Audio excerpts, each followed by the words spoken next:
The engine dies 3 miles from nowhere. Ethan Caldwell doesn't curse anymore, not since his daughter started repeating words she heard in the truck, but his jaw tightens hard enough to ache. The dashboard goes dark, no warning, just silence where the rattle of a dying motor used to be.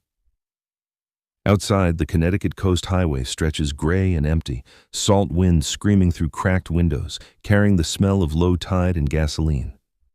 He coasts to the shoulder. Gravel crunches under bald tires. The clock on his phone reads 4:47 p.m. School pickup ended at 4:30.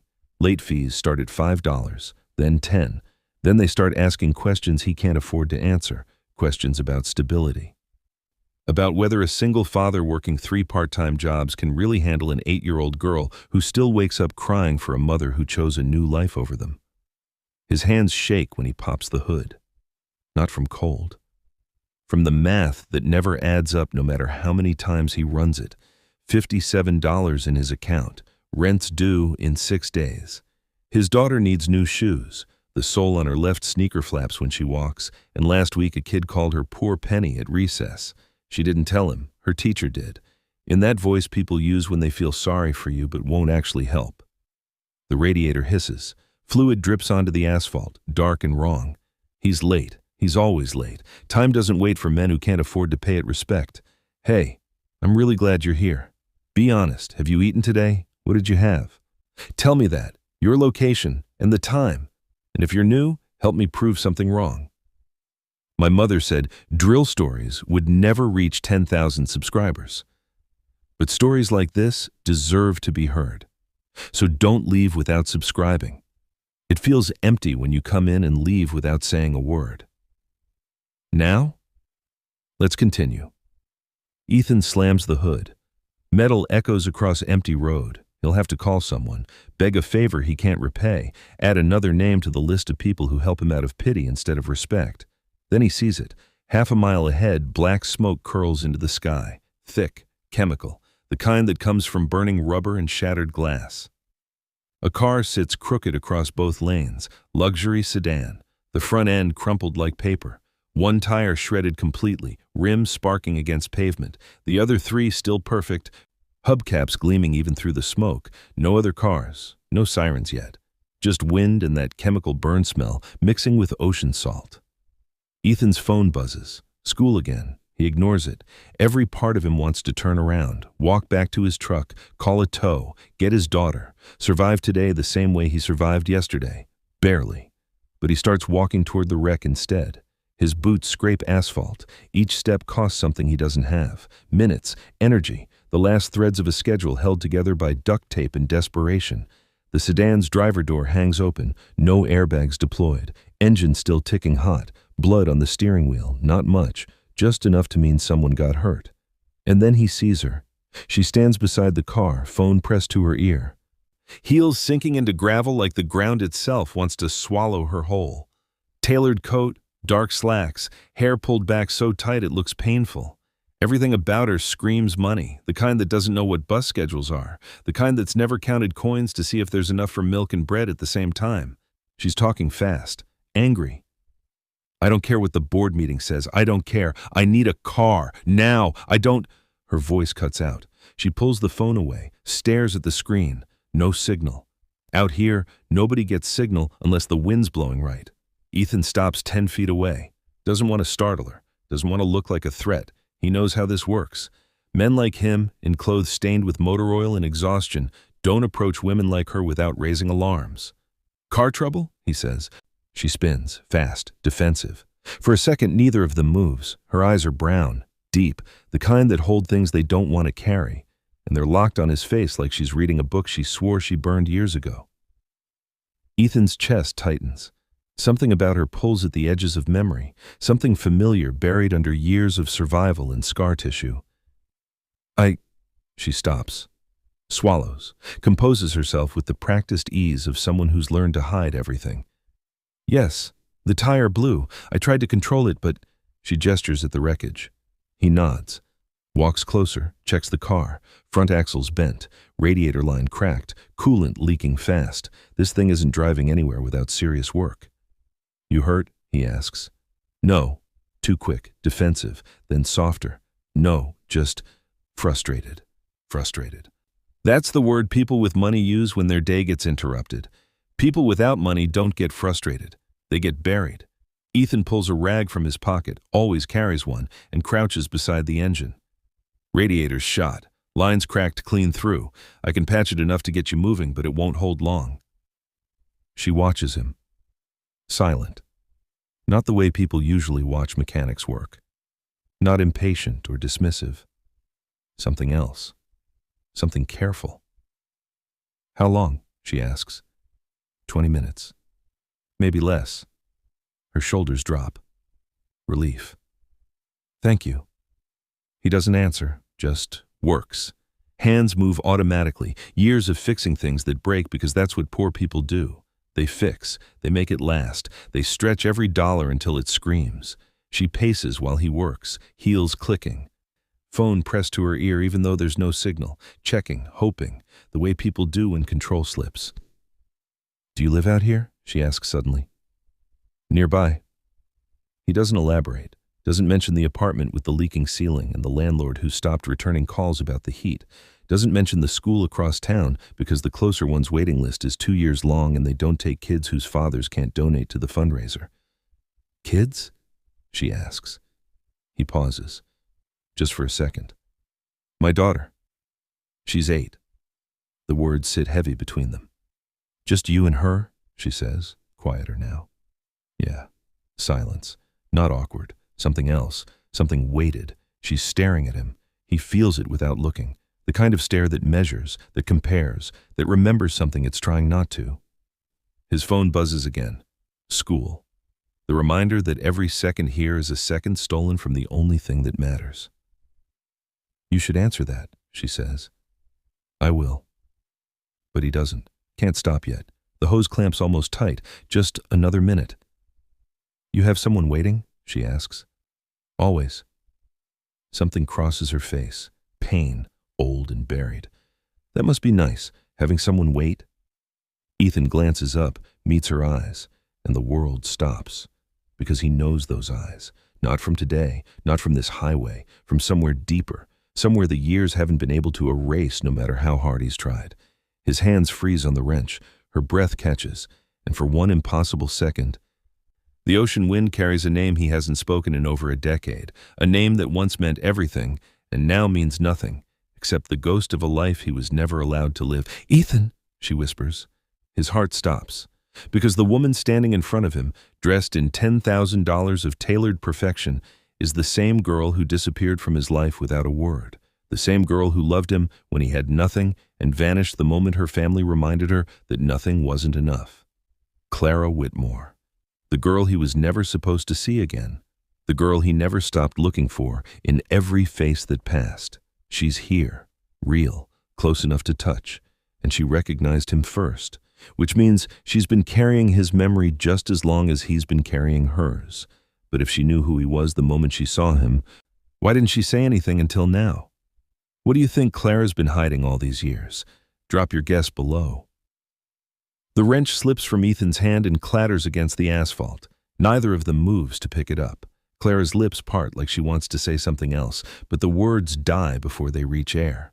Her fingers tighten around her phone, knuckles white, nails digging into the case hard enough to leave marks. Ethan stands, slow, deliberate, the kind of movement a man makes when the ground beneath him just turned to quicksand. You knew, he says, not a question. An accusation wrapped in disbelief. She doesn't deny it, just looks at him with eyes that carry too much weight, too much history. I wasn't sure at first, but then you... She stops, swallows. You still tilt your head the same way when you're thinking. The ocean wind cuts between them, cold, sharp, carrying the smell of salt and something rotten underneath. Ethan's daughter is waiting. The clock is ticking. Every second he stands here is another dollar he doesn't have, another question from the school he can't answer, but his feet won't move.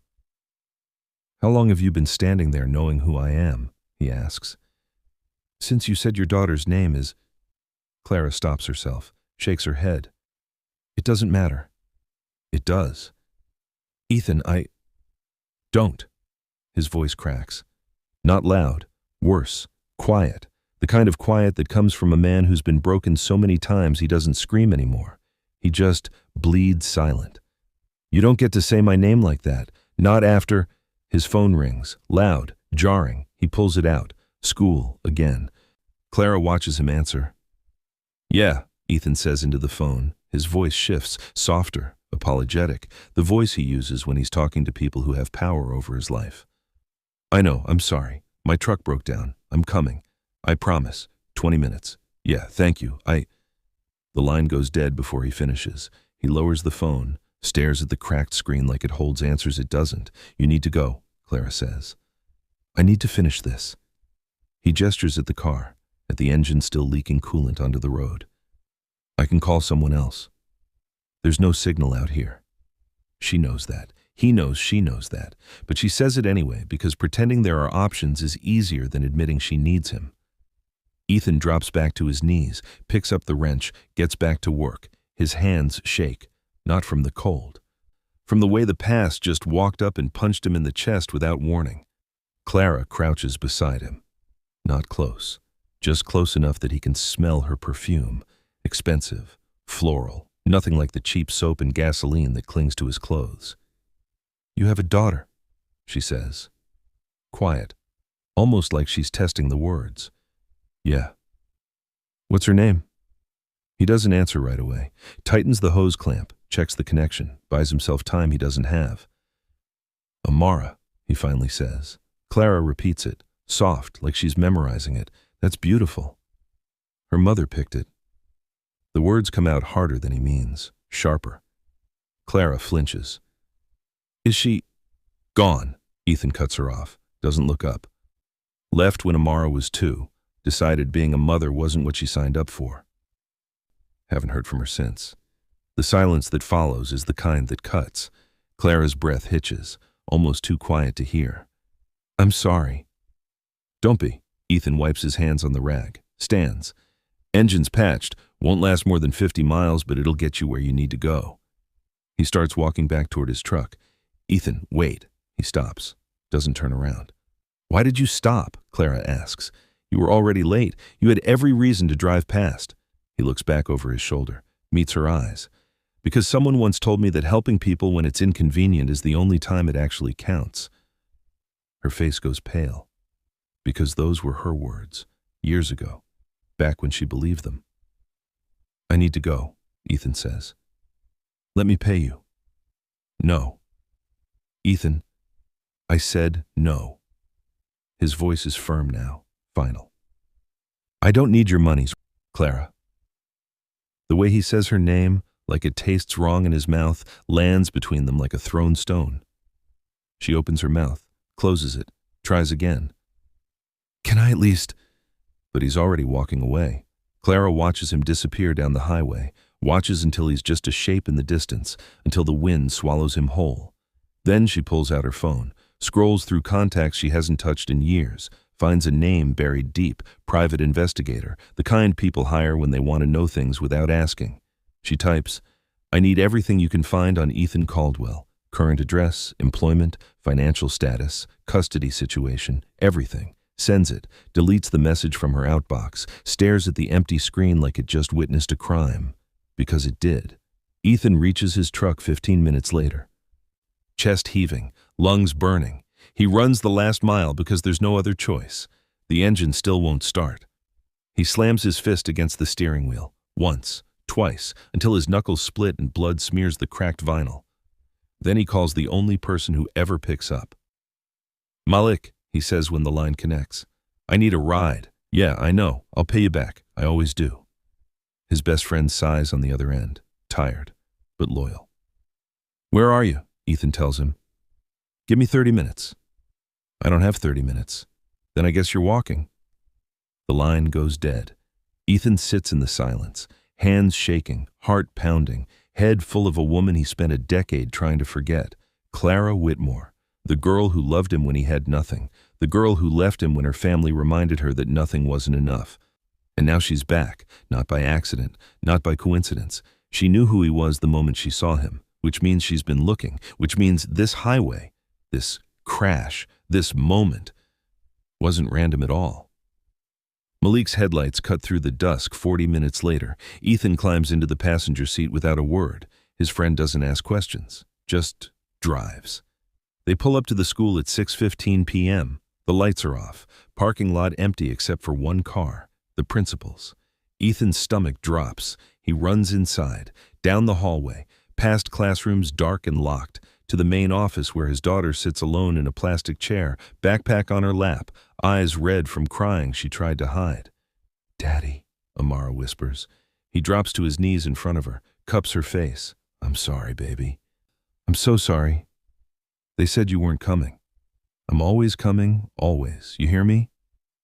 She nods, but her eyes don't believe him anymore. The principal steps into the doorway. Ms. Renee Jackson, 50-something, kind face, tired voice. "Mr. Caldwell, we need to talk." Ethan's blood turns cold, because those 4 words, "we need to talk," are never followed by anything good. Ms. Jackson closes the door behind them, sits across from Ethan in a chair that creaks under the weight of a conversation neither of them wants to have. "This is the 3rd time this month," she says. "I know. The late fees are adding up. I'll pay them. That's not what I'm worried about." She leans forward, hands folded, eyes too kind for the words about to come. "Ethan, I'm required by law to report patterns of neglect." The air leaves his lungs. "I'm not neglecting her," he says, voice raw, desperate. "I'm working. I'm trying. I know you are." Ms. Jackson's voice softens. "But trying isn't always enough, and if this continues, Child Protective Services will get involved. I can't stop that." Ethan's hands curl into fists, nails digging into palms. "She's all I have. I know. If they take her, then don't let it get to that point." Ms. Jackson stands, walks to the door, pauses. "Get help, Ethan. Pride won't keep your daughter safe." She leaves. Ethan sits in the empty office, alone, drowning in the realization that no matter how hard he fights, the system is designed to break men like him, men who love their children but can't afford to prove it. Amara falls asleep in the truck on the way home. Ethan carries her inside, tucks her into bed, kisses her forehead. Whispers promises he's terrified he can't keep. Then he sits on the kitchen floor, back against the wall, head in his hands, and for the first time in years, he lets himself cry. Because Clara Whitmore walked back into his life today, and she has no idea that the man she left behind is now the man about to lose everything. Unless he's willing to swallow his pride and ask the one person who destroyed him for help. The coffee burns his tongue, but Ethan drinks it anyway. 4 a.m. The apartment is silent except for the hum of the refrigerator and Amara's soft breathing from the bedroom. He sits at the kitchen table, scratched laminate, one leg propped up with folded cardboard, staring at a stack of bills he can't pay and a phone screen that won't stop glowing. 3 missed calls, all from the same number, private, blocked. He doesn't answer. Hasn't answered anything that isn't school or work in 2 days, but the calls keep coming. His hands wrap around the mug. The heat stings, grounds him, reminds him he's still here, still standing, barely. The memory won't leave him alone.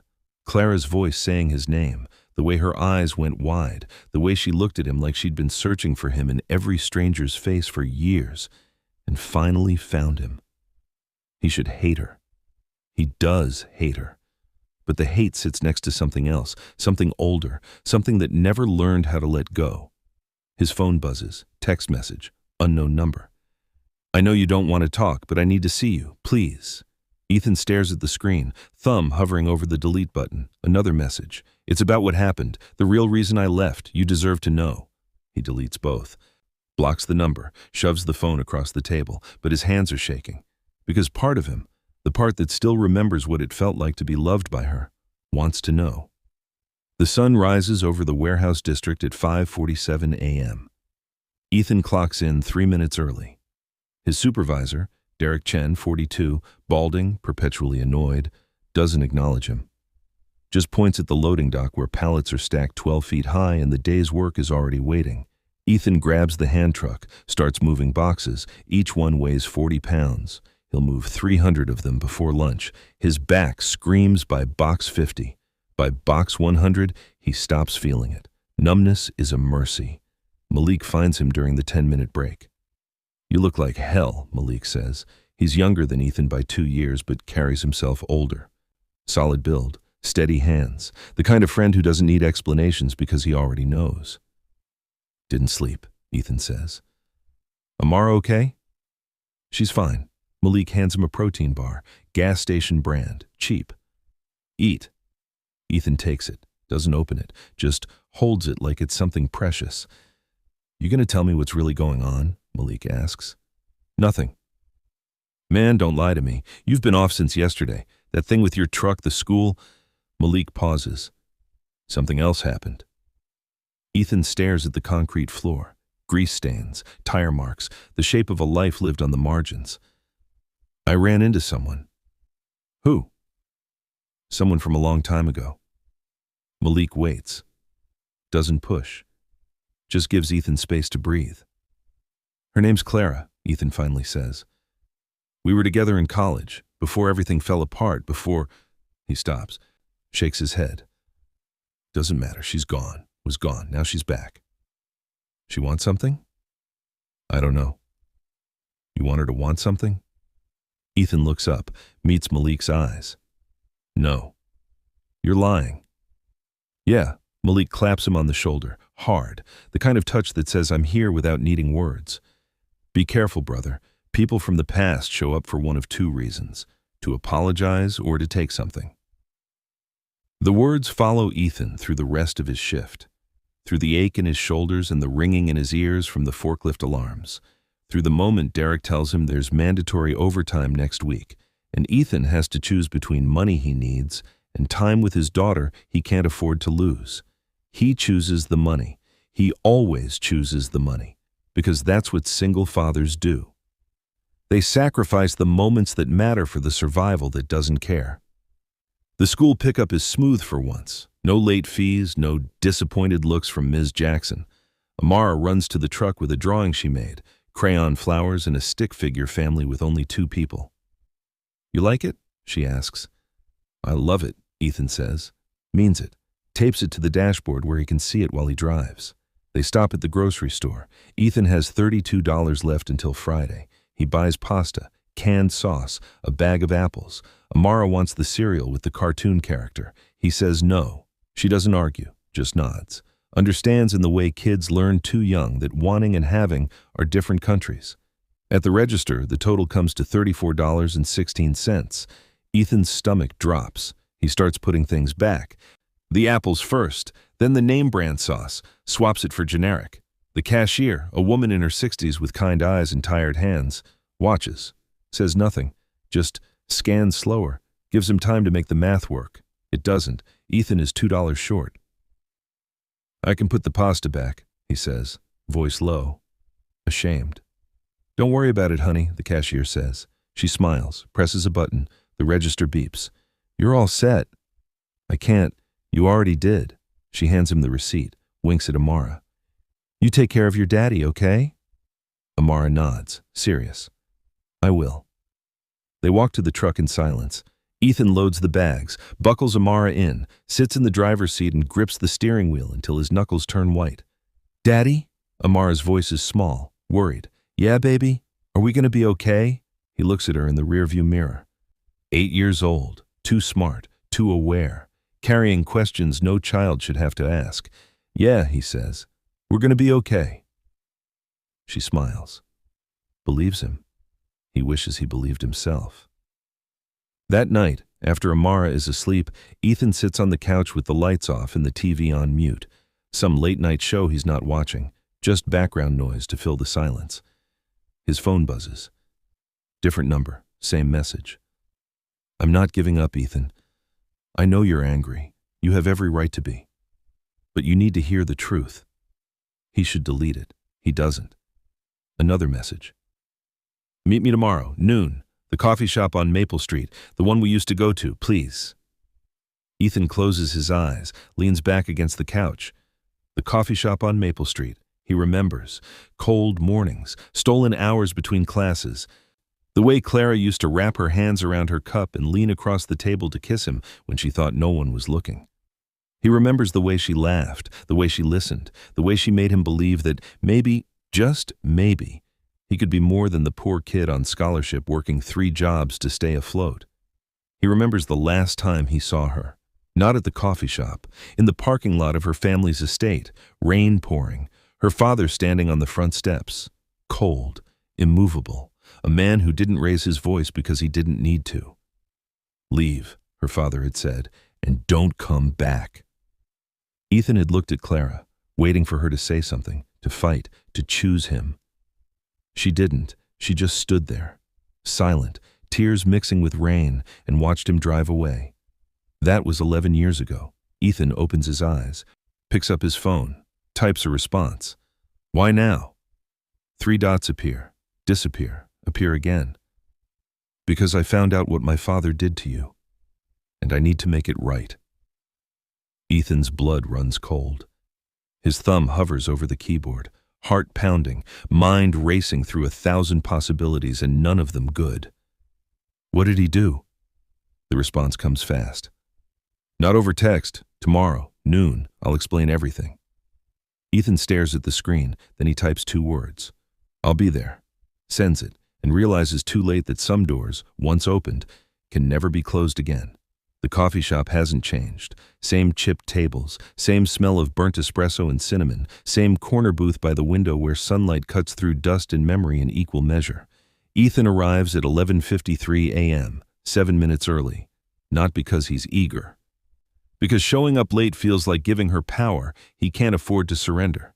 He orders black coffee, cheap, sits facing the door, watches every car that pulls into the parking lot, every shadow that crosses the window.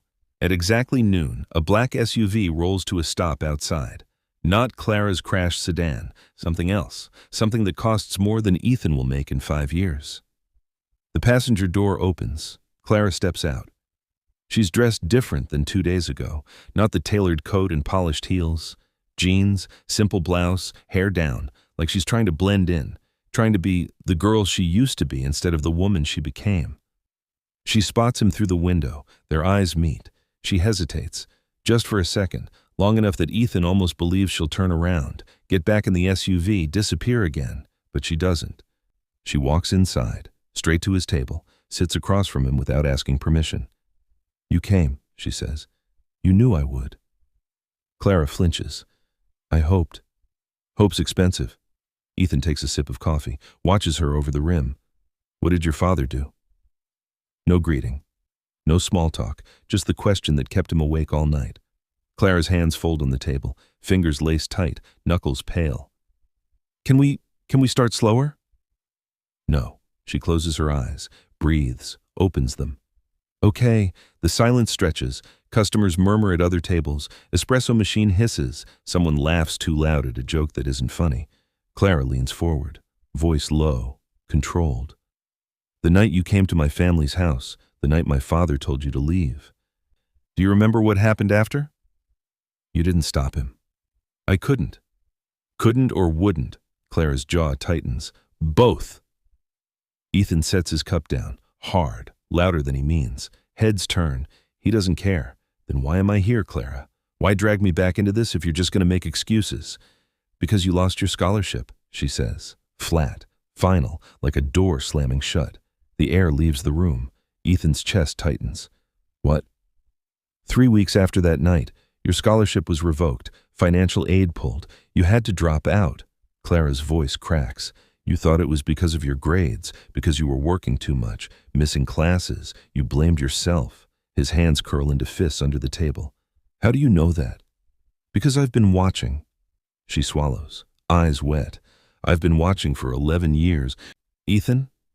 And I just found out 6 months ago that it wasn't your fault. It was never your fault." "Clara." "My father made a phone call." Her words come faster now, desperate. "One phone call to the university board, told them you were a distraction, a liability, that your relationship with me was inappropriate, that you were—" She stops. Can't say it. "That I was what?" Ethan's voice is ice. "Taking advantage of me, financially, emotionally." Clara looks away, shame written across every line of her face. He lied, and they believed him, because men like him don't need proof, they just need power. The coffee shop blurs. Ethan's vision tunnels.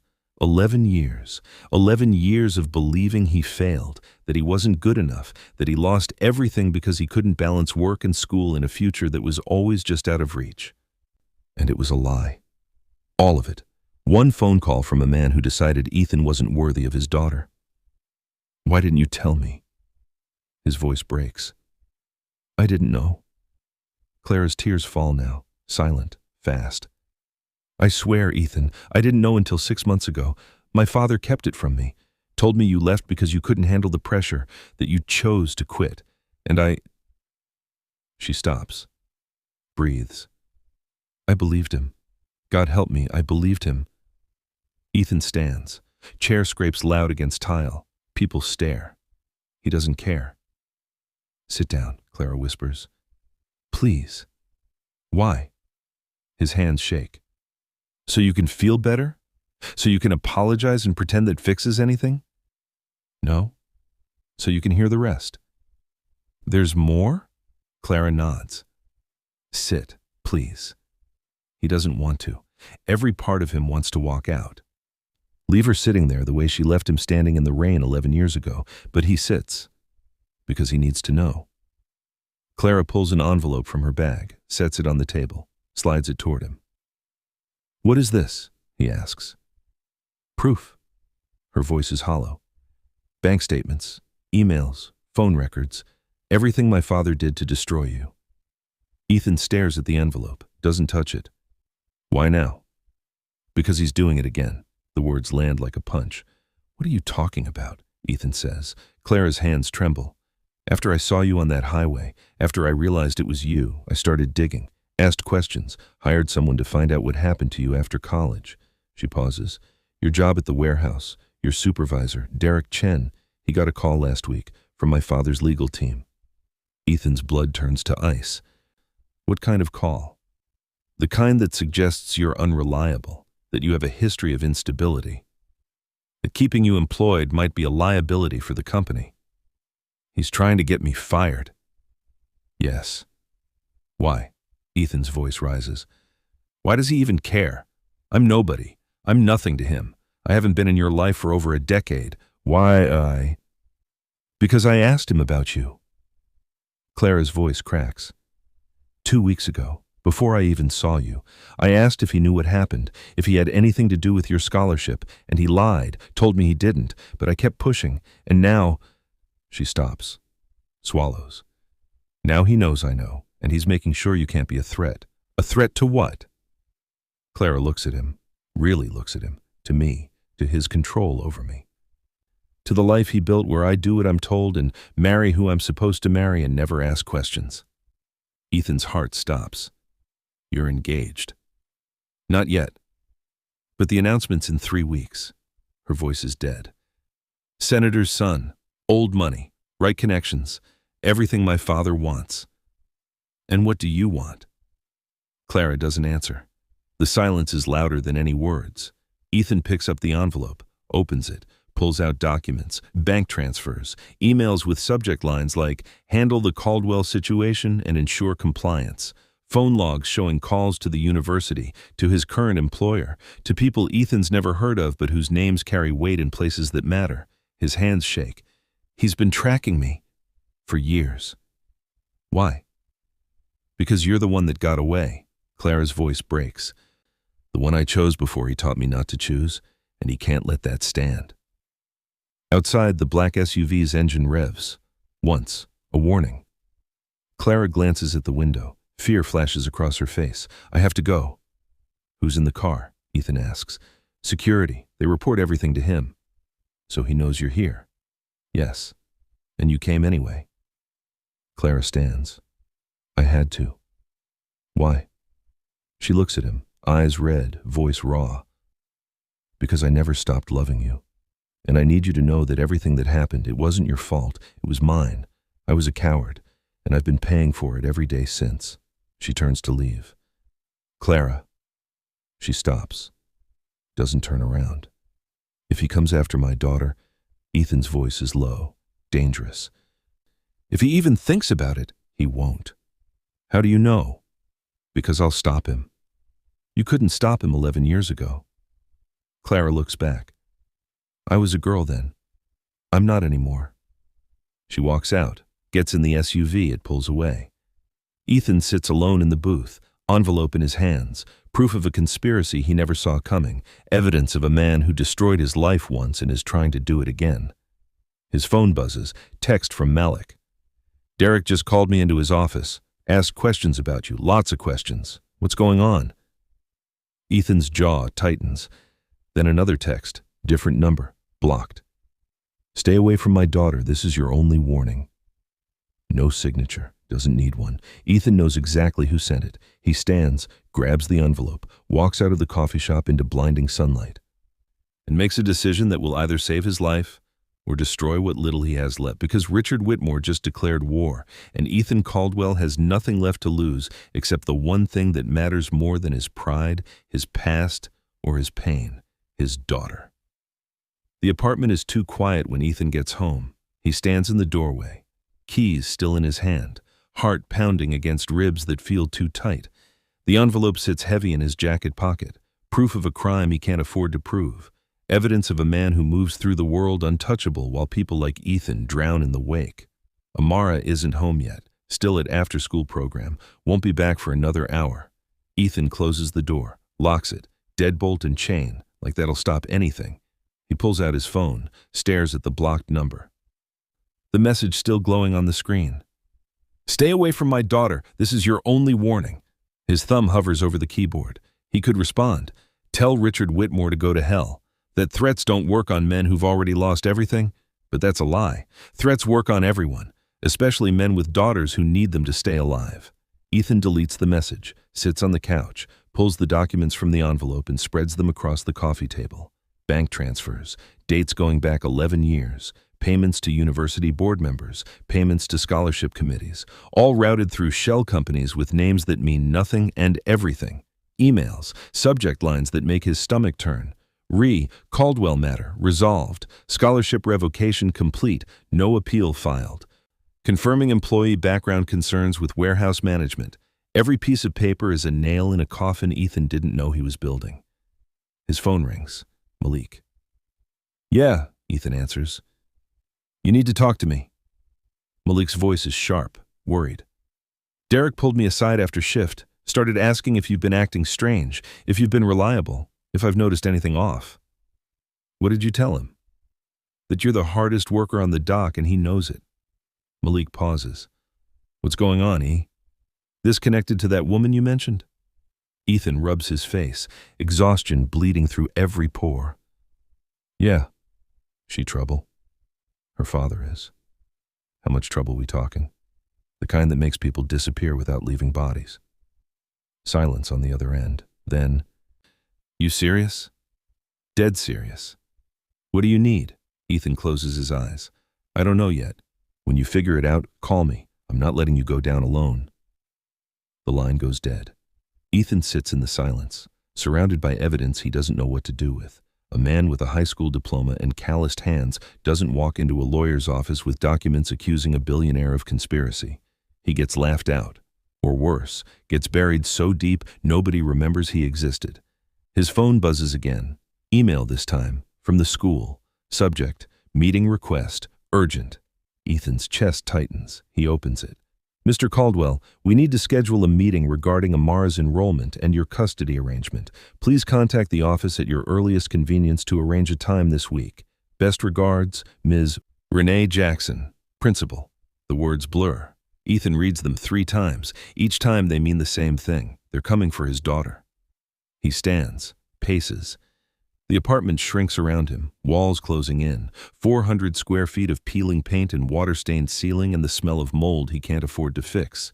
This is what Richard Whitmore does. He doesn't throw punches. He makes phone calls, pulls strings, turns systems designed to protect children into weapons against fathers who love them but can't prove it with bank accounts. Ethan grabs his jacket, heads for the door. He doesn't know where he's going. Just knows he can't stay here, can't sit still while everything he's fought for crumbles. His phone rings. Unknown number. He almost doesn't answer, but he does. Hello? Mr. Caldwell? A woman's voice. Professional, cold. This is Amanda Price from Child Protective Services. I'm calling to inform you that a report has been filed regarding your daughter, Amara. We'll need to schedule a home visit within the next 72 hours. The floor drops out from under him. A report? Who filed a report? I'm not at liberty to disclose that information, but the concerns raised include chronic tardiness, financial instability, and questions about your ability to provide adequate care. Ethan's voice breaks. That's not true. I'm doing everything I can. I work 3 jobs. I understand this is difficult, Mr. Caldwell, but we have protocols. Someone will contact you tomorrow to arrange the visit. Please make sure your residence is accessible and that Amara is present. Wait. The line goes dead. Ethan stands in the middle of the apartment. Phone in his hand, breathing too fast, heart hammering. 72 hours, 3 days. Richard Whitmore didn't just threaten him. He dropped a bomb, and it's already ticking. The door opens. Amara walks in, backpack slung over one shoulder, smile on her face that dies the second she sees her father. Daddy? Her voice is small, scared. What's wrong? Ethan forces himself to breathe, to smile, to lie. Nothing, baby. Just tired. She doesn't believe him. He can see it in her eyes, but she nods, sets her backpack down. Can we have spaghetti tonight? Yeah, of course. She hugs him, arms tight around his waist, head pressed against his chest. Ethan holds her, closes his eyes, tries to memorize the weight of her, the way she smells like strawberry shampoo in school cafeteria, and childhood slipping through his fingers. I love you, he whispers. I love you too, Daddy. She pulls away, heads to her room to change, leaves Ethan standing alone in the kitchen, staring at cabinets that don't have enough food, at a fridge that hums too loud, at a life held together by thread and prayer. His phone buzzes, text from Clara. I just heard. I'm so sorry. I didn't know he'd go this far. Ethan stares at the message, anger rising like floodwater. He types back. Your apologies don't fix this. Your guilt doesn't save her. 3 dots appear, disappear, appear again. Let me help. How? You gonna make a phone call? Throw money at it? Your father already proved money wins. Then let me testify. Let me go on record. Tell them what he did. They won't believe you. You're his daughter. You'll sound like a scorned kid rebelling. Then what do? Ethan's fingers hover over the keyboard. 1,000 responses, none of them right. He types one word. Nothing. Deletes it. Types another. Everything. Sends it. Then blocks her number because he can't afford to hope, can't afford to believe that the girl who didn't fight for him 11 years ago will fight for him now. That night, Amara falls asleep halfway through dinner. Ethan carries her to bed, tucks her in, sits in the chair beside her and watches her breathe. She looks so small, so fragile, like the world could break her with one wrong move. And it's trying. His phone vibrates. Email from an address he doesn't recognize. Subject, you've been warned. Final notice. No body text, just an attachment. Ethan opens it. Photos, dozens of them. Him at the warehouse, at the school, at the grocery store, walking Amara to the truck. Sitting in the coffee shop with Clara, surveillance photos, time-stamped, dated, professional. Someone's been following him, watching, documenting every move. The last photo is different, taken today, outside the school. It's Amara, walking to the after-school program, alone. The message is clear. We can reach her anytime. Ethan's vision tunnels. Hands shake. Rage and fear collide in his chest until he can't tell which is which. He stands, walks to the window, looks down at the parking lot, at the shadows between streetlights, at the cars that could be watching, recording, waiting. Richard Whitmore isn't just threatening him, he's hunting him, and Ethan has 72 hours to figure out how to fight a man who owns judges and lawyers and systems designed to crush people like him. His phone rings. Private number. He answers. You got the photos. Richard Whitmore's voice. Deep, smooth, the kind of voice that's used to being obeyed. You son of a... Careful. Richard cuts him off. Calm, almost amused. I can have your daughter removed from your custody before sunrise. One phone call, that's all it takes. What do you want? I want you to disappear. Walk away from Clara. Stop digging. Stop existing in places where you might cross paths with my family. And if I don't? Then I'll make sure you lose everything. Your job, your home, your daughter. I'll do it slowly, painfully, and when it's over, you'll beg me to let you disappear. Ethan's jaw clenches. You can't do this. I already have. Richard's voice hardens. You're nobody, Mr. Caldwell. A man with a record of failure. A single father who can't keep his life together. Who's going to believe you over me? The line goes dead. Ethan stands at the window, staring into darkness, and makes a choice that terrifies him. He's not running. He's not disappearing. He's going to war. Because Richard Whitmore just proved that men like him only understand one language: power. And Ethan's about to show him that the most dangerous men aren't the ones with money. They're the ones with nothing left to lose. The lawyer's office smells like leather and old money. Ethan doesn't belong here. He knows it. The receptionist knows it. The security guard who made him empty his pockets knows it. But he's here anyway. At 9:00 a.m., sharp, wearing his only button-down shirt, wrinkled, too tight in the shoulders, carrying a manila envelope that weighs more than paper should. The lawyer's name is Gabrielle Thompson, 46, sharp eyes. Reputation for taking cases nobody else will touch. Malik found her number through a friend who knew a friend who owed a favor. She sits across from Ethan now, perfectly tailored suit, hands folded on a desk that probably costs more than his truck. You have 20 minutes, she says, not unkind, just honest. Make it count. Ethan slides the envelope across the desk. Richard Whitmore destroyed my life 11 years ago. Now he's trying to take my daughter. Gabrielle opens the envelope, pulls out the documents, scans them with the speed of someone who's seen worse but never stops caring. Her expression doesn't change, but her fingers tighten on the pages. Where did you get these? She asks. His daughter. Gabrielle looks up. Clara Whitmore gave you evidence against her own father? Yeah. Why? Because she found out what he did. And she's tired of being his weapon.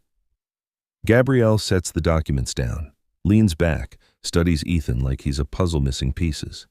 You understand what you're asking me to do? Richard Whitmore has the best legal team money can buy. He has judges in his pocket, politicians on speed dial. If we go after him and fail, you won't just lose your daughter, you'll lose everything. I've already lost everything. Ethan's voice is steady, final. All I have left is her, and I'm not letting him take her without a fight. Gabrielle is quiet for a long moment, then she nods. Okay, but we do this smart. We don't go loud until we're ready, and we need more than documents. We need testimony. We need Clara on record. She'll do it. You sure about that? Ethan meets her eyes.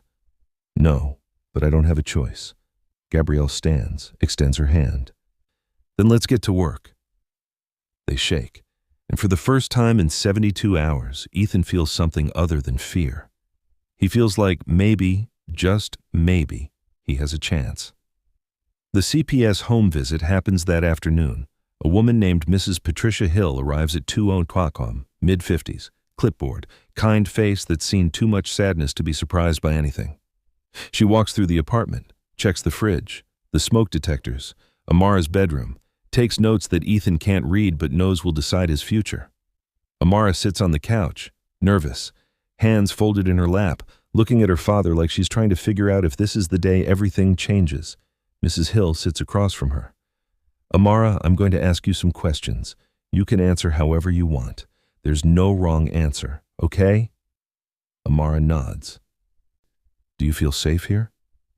Yes. Does your dad make sure you eat every day? Yes, he makes spaghetti and sometimes pancakes. Does he ever yell at you, hit you, hurt you? No? Amara's voice is firm, louder. Never. My dad loves me. Mrs. Hill writes something down. I believe you, sweetheart. She stands, turns to Ethan. Mr. Caldwell, can we speak privately? They step into the hallway, door closed behind them. Mrs. Hill crosses her arms. I'm not going to lie to you. The report filed against you raises serious concerns. Chronic lateness, financial instability, allegations of neglect. It's all lies, Ethan says. Someone's trying to set me up. Who? A man with enough money to make people believe anything he wants. Mrs. Hill's expression softens, just slightly. I've seen cases like this before. Parents caught in custody battles with powerful people. It's not pretty. So what happens now? I file my report. I'll note that your home is clean, that Amara appears healthy and well cared for, that she clearly loves you. Mrs. Hill pauses. But I can't ignore the pattern. If the lateness continues, If more reports come in, the system will intervene. How long do I have? Weeks, maybe less. She meets his eyes. Whatever you're fighting, Mr. Caldwell, you need to win fast. She leaves. Ethan stands in the hallway, alone, the weight of the world pressing down on shoulders that can't carry much more. He goes back inside. Amara runs to him, wraps her arms around his waist. "Are they going to take me away?" she whispers. "No, baby, I promise." "You promise?" He holds her tight. "I promise. And praise to God he can keep it." That night, Clara calls from a new number. "I heard about the home visit," she says. "Is Amara okay?" "For now." "Ethan, I need you to testify." He cuts her off. Doesn't have time for apologies. "I need you on record, telling the truth about what your father did." Silence. Long. Heavy. "If I do that, he'll disown me," Clara finally says. "Cut me off. Destroy me the way he's destroying you." "Then we'll both be broke." Ethan's voice is hard. "But at least we'll have the truth." "He'll retaliate. You know he will." "He's already retaliating. Clara, if you don't do this, I lose my daughter. Is that what you want?" More silence. Then, "No." "Then prove it. Show up. Fight back. Be the person you should have been 11 years ago." The line goes quiet. For a moment, Ethan thinks she hung up. Then, "Okay. Okay. I'll testify. I'll tell them everything." Her voice breaks. "But Ethan, if this goes wrong..." "It won't." "How do you know?" "Because I don't have a choice." 3 days later, Gabrielle Thompson files a motion, a formal complaint, evidence attached, Clara Whitmore's sworn affidavit included. The news hits Richard Whitmore's desk at 4:00 By 4:15, his lawyers are already drafting responses. Counterclaims, threats wrapped in legal language. By 5:00, Clara's phone is disconnected, her credit cards frozen, her apartment, paid for by her father, locked. She shows up at Ethan's door at 7:00 p.m., one suitcase, red eyes, no plan. "He did it," she says, voice hollow. "Cut me off, everything." Ethan lets her in. Doesn't know what else to do. Amara stares at the woman standing in their tiny apartment. "Who's that, Daddy?" "An old friend," Ethan says. Clara kneels down, smiles through tears. "Hi, Amara. I'm Clara." Amara studies her, serious. "Are you in trouble?" "Yeah, I am." "Us too." Clara laughs, broken, real. "Then I guess we're in good company." That night, the three of them eat spaghetti at the kitchen table. It's quiet, awkward, but something about it feels right, like broken pieces finally finding where they fit. The court hearing is set for 2 weeks later. Gabrielle warns them it won't be easy, that Richard Whitmore will bring everything, money, power, lies wrapped in legitimacy, but Ethan shows up anyway. Clara beside him, Malik in the back row, a few co-workers who believe him, a teacher from Amara's school who's seen him fight to be present. Richard Whitmore sits on the opposite side, flanked by 5 lawyers, expression cold, untouchable. The judge listens to both sides. Reviews the evidence. Here's Clara's testimony, shaking, tearful, but unflinching. Here's Ethan's story. A man who lost everything because he loved the wrong person, who built a life from nothing, who's fighting to keep the only thing that matters. The judge is silent for a long time. Then she speaks.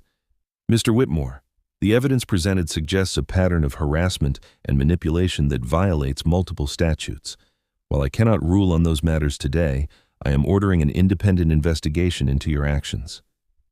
Richard's jaw tightens, but he says nothing. The judge turns to Ethan. "Mr. Caldwell, I find no evidence of neglect or abuse. The CPS report will be dismissed. Custody remains with you." Ethan's knees nearly give out. Amara stays with him. He won. Not everything. Not yet. Richard Whitmore's investigation will take months, maybe years, and men like him don't go down easy. But today, Ethan won the only battle that mattered. Outside the courthouse, Clara stops him. "What now?" Ethan looks at her, really looks at her. "Now you figure out who you are without his money, and I figure out if I can trust you." "Can you?" "I don't know yet." She nods, accepts that. "Fair enough." Amara tugs Ethan's hand. Can we get ice cream? He smiles. First real smile in weeks.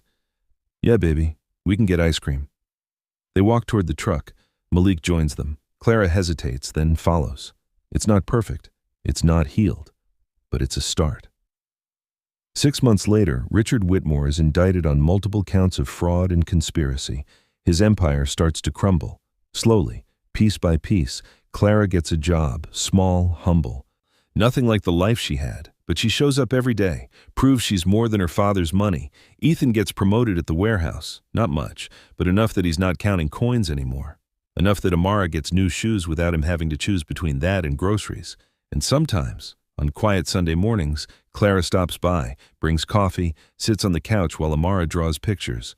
They don't talk about the past much, don't make promises about the future. They just exist, together, broken people learning how to be whole. One morning, Amara looks up from her drawing. Clara? Yeah, sweetie? Are you going to stay? Clara glances at Ethan. He doesn't answer for her, just waits. She looks back at Amara, smiles. I think so, if that's okay. Amara grins. It's okay. And for the first time in 11 years, Ethan believes that maybe some things lost can be found again. Not the same, never the same. But maybe better, because they were forged in fire, tested, broken, and they chose to rebuild anyway, not because it was easy, but because some love stories don't end when people walk away. They just wait, until the people in them are finally brave enough to come back. Did this story hit you? Then don't just leave. Let us know. What would you have done in Ethan's place? Would you have fought or walked away? Drop your answer in the comments below. Your words might inspire someone who's fighting their own battle right now. And if you made it this far, you're part of something bigger than just a story. Subscribe and turn on notifications so you don't miss the next one. Real struggles, real courage, real hope. That's what we do here. Share this with someone who needs to hear that fighting back is worth it. That single parents are heroes. That love, real love, doesn't quit when things get hard. This is Drill Stories, where every story matters, and so do you. See you in the next one.